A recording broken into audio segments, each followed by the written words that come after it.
ከቆሻሻ የጸዳችና ለነዋሪዎቿ ምቹ የሆነች ከተማን ለመፍጠር በትኩረት እየተሰራ ይገኛል። በዚህም በከተማዋ ከኮሪደር ልማቱ ጋር ተጣጥመው የተሰሩ የደረቅ ቆሻሻ ማስወገጃ ቦታዎች በከተማዋ በተለያዩ ቦታዎች ተሰርተዋል።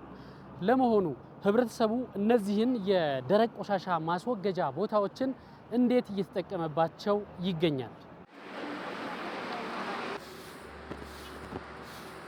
ጽዱ ቆንጆ የሆነ ቦታ ማቆሸሽ ማለት እንደራስ ይከብዳል። ይሄ ትውልድን ለትውልድ የሚተላለፍ ነገር ስለሆነ ማለት ነው። ለትውልድ ለህብረተሰብ ለደካማ ለልጆቻችን ቅርስ ነው። መንገድ የመስራቱና ቦታ ኮሪደሩ ጽዱ የመሆኑ እንትን ለህብረተሰቡ ምቹ እንዲሆን ነው እንጂ ሌላ ነገር እንትን የለውም። ግን ቆሻሻን በአግባቡ ቢጣል የሚል እሳቤ አለኝ። ኮሪደር ልማት ተጠቃሚዎች ሆነናል። በአብዛኛው ህብረተሰቡ እነዚህ ቆሻሻ ማስወገጃዎች ይጠቀምባቸዋል። በግዴለሽነት የሚጥሉ ሰዎች ያጋጥሙናል አንዳንድ ጊዜ። እኔ በግሌ እጠቀማለሁ። ሃይላንድም ሆነ አንዳንድ ነገሮች እዛ ጋር ተጥለው ካገኘው ግን እዛ ውስጥ ከትቼ ነው የሚሄደው፣ የራሴን ኃላፊነት ለመወጣት ማለት ነው። እና አብዛኛው ሰው ቦታው ጸዳ ብሎ ቢያይ ለአይንም ጥሩ ነው። እንደዚህ አይነት ነገሮችን ቢያደርግ መልካም ነው እላለሁ።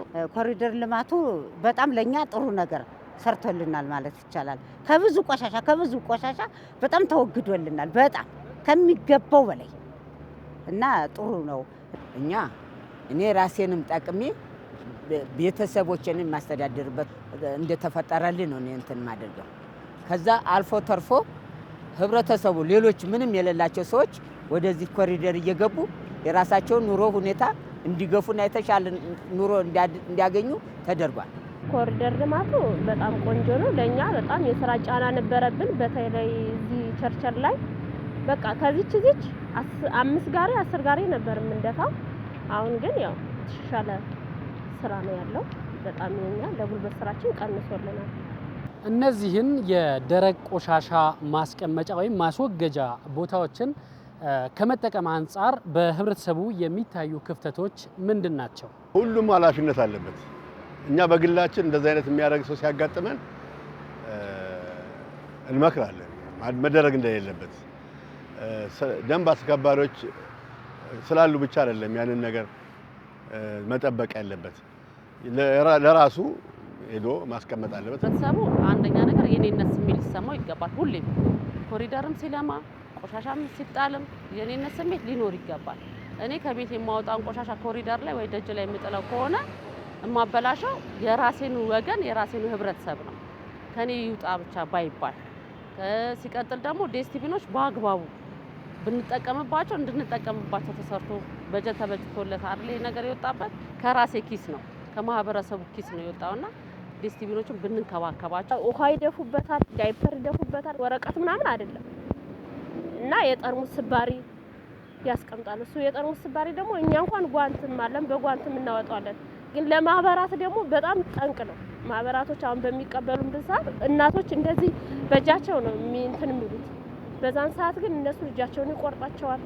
እኛ ራሱ ለዩልን ይላሉ። ለመለየት ራሱ በጣም ያስቸግረናል። ጽዳትን ባህሉ ያደረገ ማህበረሰብ ለመፍጠር የከተማ አስተዳደሩ የጽዳት አስተዳደር ኤጀንሲ በማህበረሰቡ ዘንድ ግንዛቤን በመፍጠር ረገድ ምን እያደረገ ይገኛል? የአዲስ አበባ ከተማ የጽዳት አስተዳደር ኤጀንሲ የከተማዋን ጽዳት በአግባቡ እንዲጠበቅ ለማድረግ ማህበረሰቡን በተለያየ መልኩ ግንዛቤ መፍጠር ስራ ይሰራል።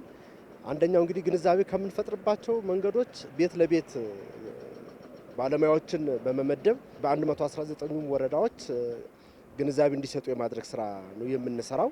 ደንብ ቁጥር 167 2016 ደንብ ቁጥር ከደንብ ማስከበር ባለስልጣን ጋር በመሆን አዘጋጅተናልና ወደ ስራ ገብተናል።